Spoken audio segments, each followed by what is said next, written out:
Baiklah anak-anak ibu, pada kesempatan kali ini kita akan mempelajari materi yang berjudul Ketika Bumi Berhenti Berputar. Ini adalah materi kelas 6 semester ganjil. Untuk materi ini, ada 4 kompetensi dasar yang harus anak-anak ibu kuasai.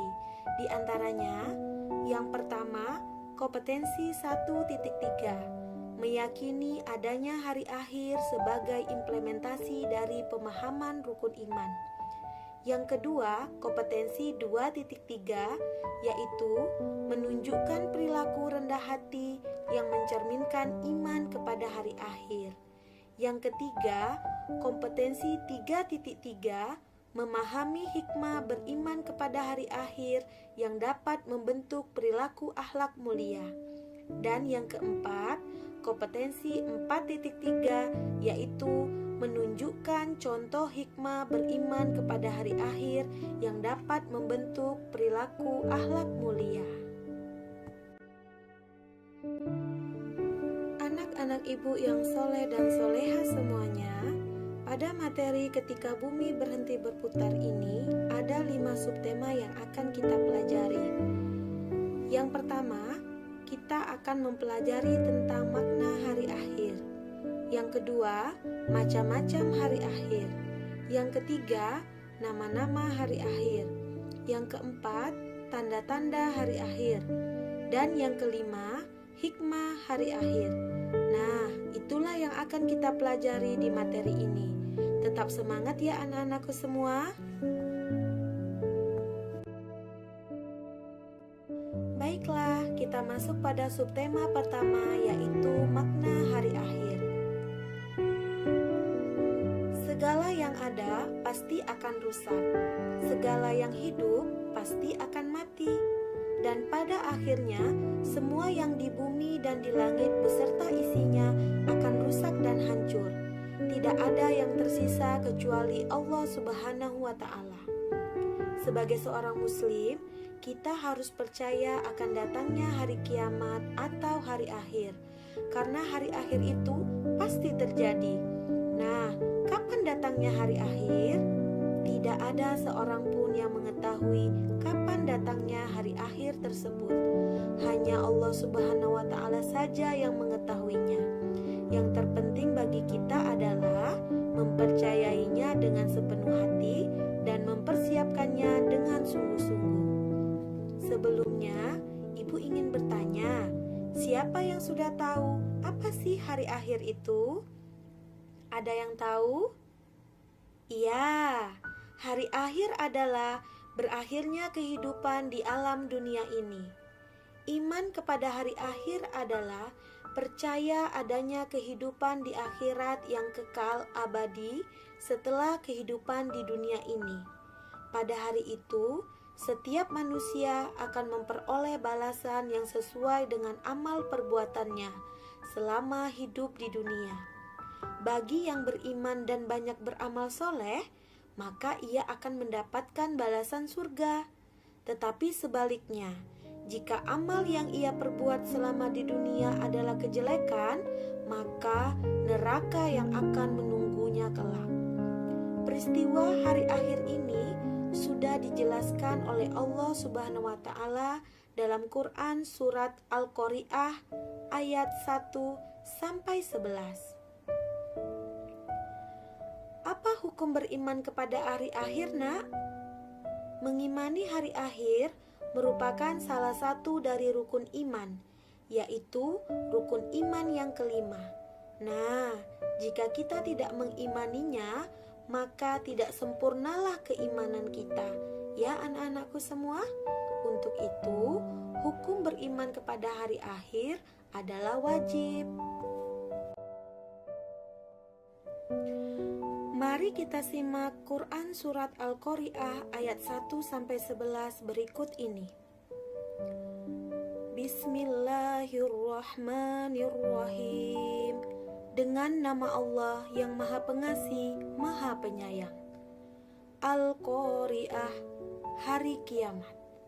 Mal-Qari'ah, apakah hari kiamat itu? Wa ma adraka mal qari'ah.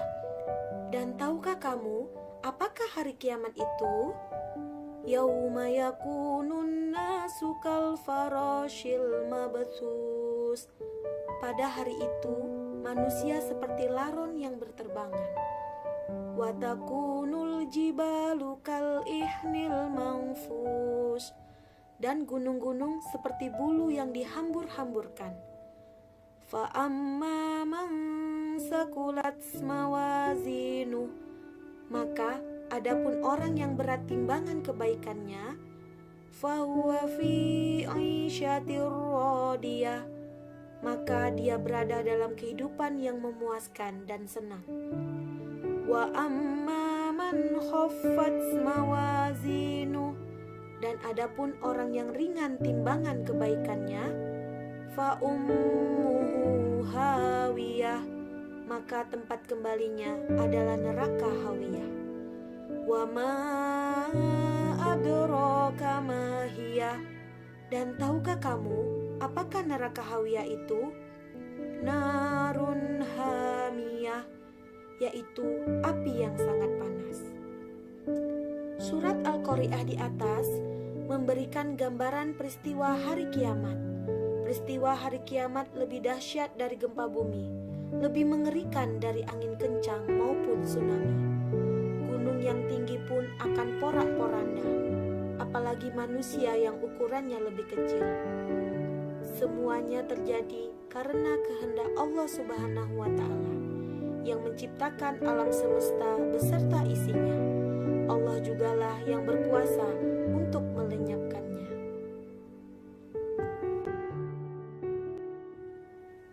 Anak-anak ibu yang soleh dan soleha, sekarang kita masuk ke subtema 2, yaitu macam-macam hari akhir. Ada yang tahu ada berapa jumlah hari akhir? Ya, hebat! Hari akhir itu terbagi 2 ya anak-anak. Yang pertama namanya kiamat sugro atau kiamat kecil. Apa itu kiamat kecil? Ayo, siapa yang tahu?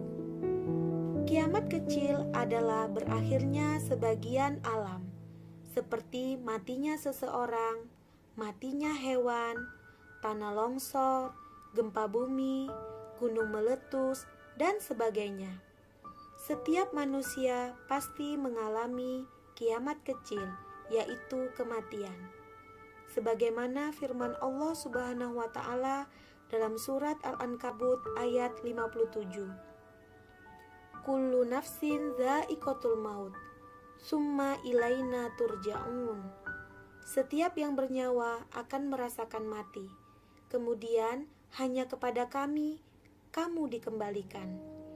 Orang yang sudah meninggal, maka terputuslah segala aktivitasnya sehari-hari di dunia, kecuali disebabkan 3 hal, yaitu amal jariah, ilmu yang bermanfaat, anak soleh yang senantiasa mendoakan kedua orang tuanya. Yang kedua, yaitu kiamat kubro atau kiamat besar. Apa itu kiamat kubro, anak-anakku? Kiamat kubro adalah hancurnya alam semesta beserta isinya, seperti matahari, bumi, dan planet-planet lainnya sudah tidak berjalan di porosnya, sehingga saling bertabrakan. Bumi berguncang dahsyat, dan tidak ada satu makhluk pun di muka bumi ini yang hidup. Sebagaimana Allah Subhanahu wa Ta'ala menjelaskan dalam Quran surat Al-Zalzalah ayat 1 dan 2 yang berbunyi, Idza zulzilatil ardu zilzalaha, apabila bumi diguncangkan dengan guncangan yang dahsyat. Wa akhrajatil ardu asqalaha, dan bumi telah mengeluarkan beban-beban berat yang dikandungnya. Ayat di atas merupakan peringatan dari Allah Subhanahu wa Ta'ala bahwa hidup di dunia itu hanyalah sementara dan semua akan binasa. Semua yang diperbuat manusia kelak akan diminta pertanggungjawabannya, meski hanya sekecil apapun.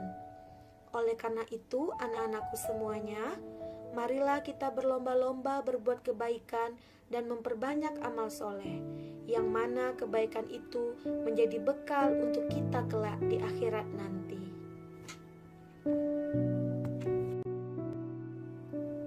Anak-anakku, kita masuk ke subtema 3, yaitu nama-nama hari akhir. Hari akhir memiliki nama lain yang banyak. Nama-nama itu menunjukkan semua peristiwa yang terjadi dan mengiringi hari akhir tersebut. Adapun nama lain dari hari akhir, yaitu 1. Yaumul Qiyamah, hari kehancuran alam beserta segala isinya. Disebut hari kehancuran karena pada hari itu semua yang hidup dan berada di muka bumi hancur lebur. Kehancuran itu merupakan awal dari rangkaian hari akhir itu. Hal ini disebutkan dalam Quran surat Al-Zalzalah ayat 1-8. Yang kedua, Yaumul Ba'as. Arti Yaumul Ba'as adalah hari kebangkitan. Disebut hari kebangkitan karena pada waktu itu semua manusia yang sudah mati dibangkitkan oleh Allah. Yaumul Ba'as terjadi setelah Yaumul Qiyamah atau hari kehancuran. Setelah alam semesta ini hancur, tahap selanjutnya Allah Subhanahu wa Ta'ala memerintahkan malaikat Israfil untuk meniup sangkakala. Dengan sekali tiupan, ruh-ruh manusia akan bertebaran mencari jasadnya masing-masing. Kejadian Yaumul Ba'as dijelaskan oleh Allah dalam surat Al-Hajj ayat 7. Yang ketiga, Yaumul Mahsyar. Yaumul Mahsyar adalah hari berkumpulnya manusia. Pada hari itu, semua manusia dikumpulkan di sebuah lapangan yang disebut Padang Mahsyar. Semua jasad yang sudah dibangkitkan kemudian berjalan menuju Padang Mahsyar. Bentuk tubuh, rupa wajah, dan cara mereka berjalan berbeda-beda sesuai dengan amal perbuatan masing-masing. Allah menggambarkan peristiwa tersebut dalam surat Yunus ayat 45. Yang keempat, Yaumul Hisab. Yaumul Hisab adalah hari perhitungan amal. Disebut juga Yaumul Mizan atau hari pertimbangan amal. Setelah semua manusia dikumpulkan di Padang Mahsyar, tahap selanjutnya adalah perhitungan amal mereka selama di dunia. Semua amal manusia, baik amal baik maupun amal buruk, akan dihitung dan ditimbang semuanya. Bagi yang banyak beramal baik, ia menerima buku amal dengan tangan kanan. Hal ini pertanda ia banyak beramal baik. Ia menerima buku amal dengan tangan kanan. Bagi yang beramal buruk, ia akan menerima buku amal dengan tangan kiri. Tempat kembalinya bagi yang menerima buku amal dengan tangan kiri adalah neraka. Bukti semua amal manusia akan dihisab adalah dalam surat Shad ayat 53. Yang kelima, Yaumuddin Jaza. Yaumuddin disebut juga Yaumul Jaza, yang berarti hari pembalasan. Disebut demikian karena pada saat itu Allah memberikan balasan yang setimpal kepada manusia sesuai dengan perbuatannya ketika di dunia. Tahap ini dilakukan setelah semua amal manusia dihisab terlebih dahulu, sebagaimana yang diterangkan oleh Allah dalam surat Al-Infitor ayat 15. Yaumuddin adalah tahap akhir dari Yaumul Akhir. Pada tahap ini, manusia akan hidup selamanya dan tidak akan pernah mati. Itulah kehidupan akhirat yang kekal selamanya. Yang keenam, Yaumul Hasrah. Artinya hari penyesalan. Manusia banyak yang menyesal pada hari itu karena banyaknya dosa yang telah dilakukan. Tidak ada lagi kesempatan untuk beriman. Yang ketujuh, Yaumul Haqqah. Artinya hari kebenaran. Janji Allah dalam Al-Quran tentang kehidupan akhirat terbukti. Yang kedelapan, Yaumul Talak, artinya hari pertemuan. Yaumul Talak adalah nama lain dari hari kiamat, yaitu hari manusia keluar dari kubur dan bertemu dengan Allah Subhanahu wa Ta'ala untuk mempertanggungjawabkan segala amal perbuatan. Hal ini sebagaimana dijelaskan dalam surat Al-Mu'minun ayat 15 sampai 16. Yang kesembilan yaitu Yaumul Fasl, artinya hari keputusan. Pada hari itu diputuskan tempat seseorang di akhirat, layak menghuni surga atau menghuni neraka. Semua tergantung amal perbuatannya selama di dunia. Nah, yang ke-10 adalah ganjarannya, yaitu surga atau neraka.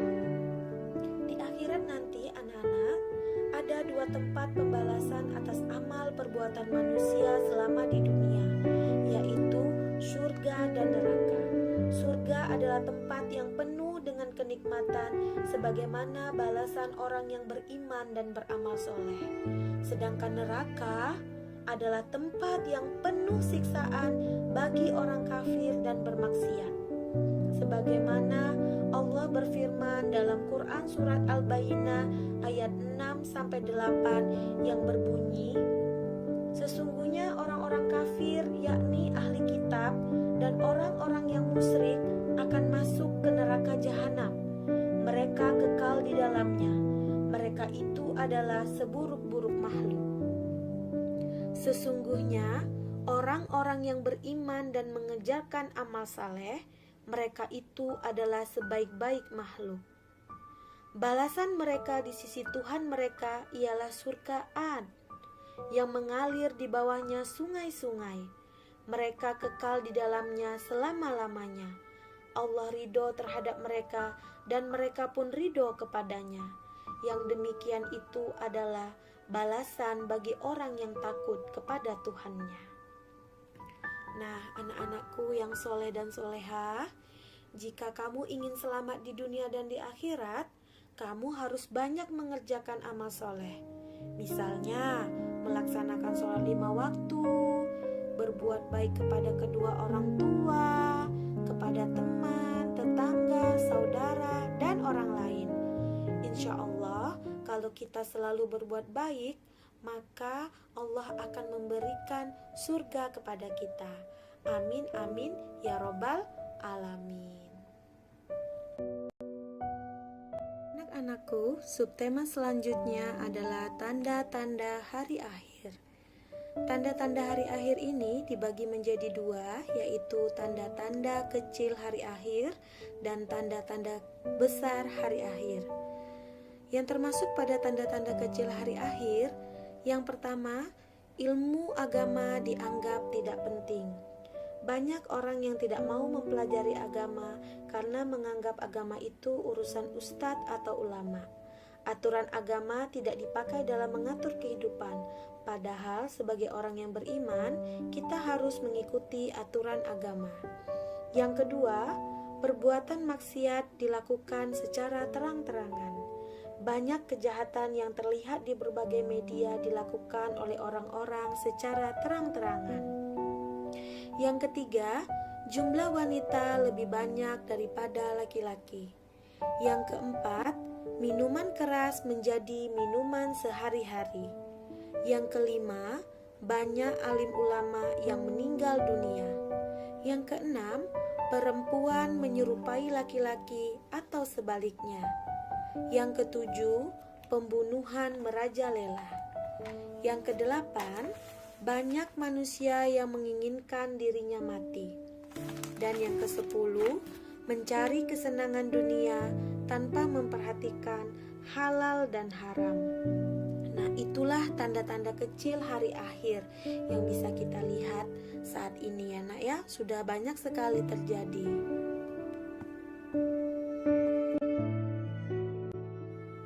Selanjutnya, tanda-tanda besar hari akhir. Tanda kiamat besar akan muncul jika kiamat sudah dekat.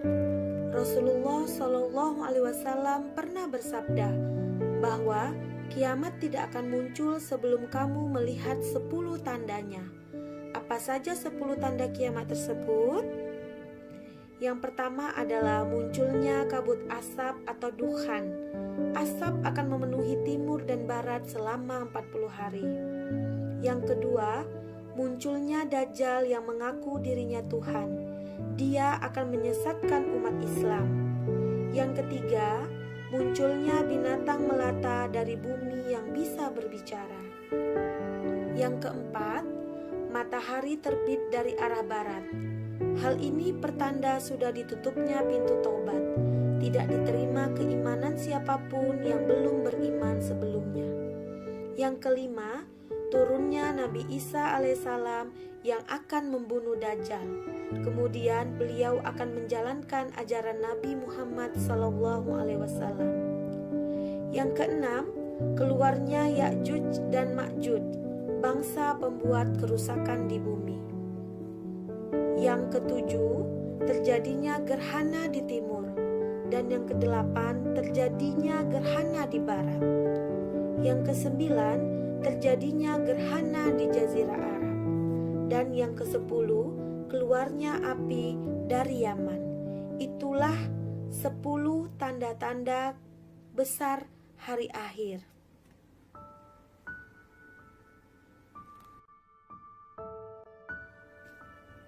Masuk ke subtema yang terakhir, yaitu hikmah beriman kepada hari akhir. Setelah kita membaca, memahami, serta meyakini adanya hari akhir, tentunya banyak sekali hikmah yang dapat kita ambil ya anak-anak. Hal tersebut untuk mengingatkan kita agar ketika berbuat, selalu berhati-hati. Ketika berbuat jahat ataupun tindakan tercela, selalu ingat dan takut akan siksa di akhirat.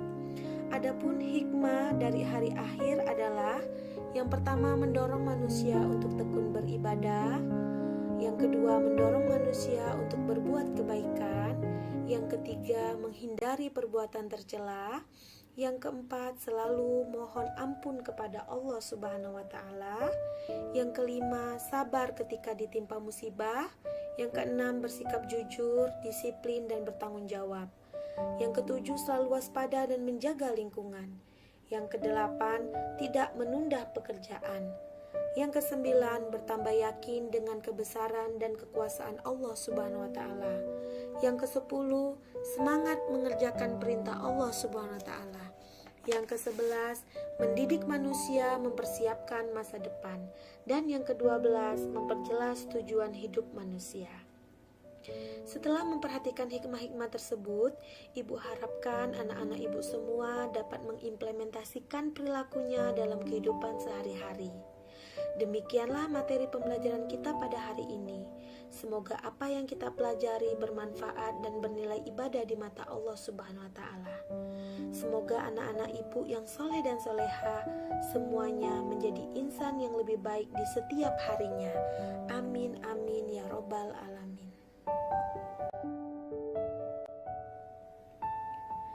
Sebagai bahan evaluasi terhadap materi yang telah diajarkan, silakan anak-anak Ibu mengerjakan tugas LKS di halaman 24-26. Dan tugas tersebut dapat dikirim melalui aplikasi WhatsApp. Semoga Allah memberi kemudahan dan kelancaran untuk anak-anak Ibu semuanya.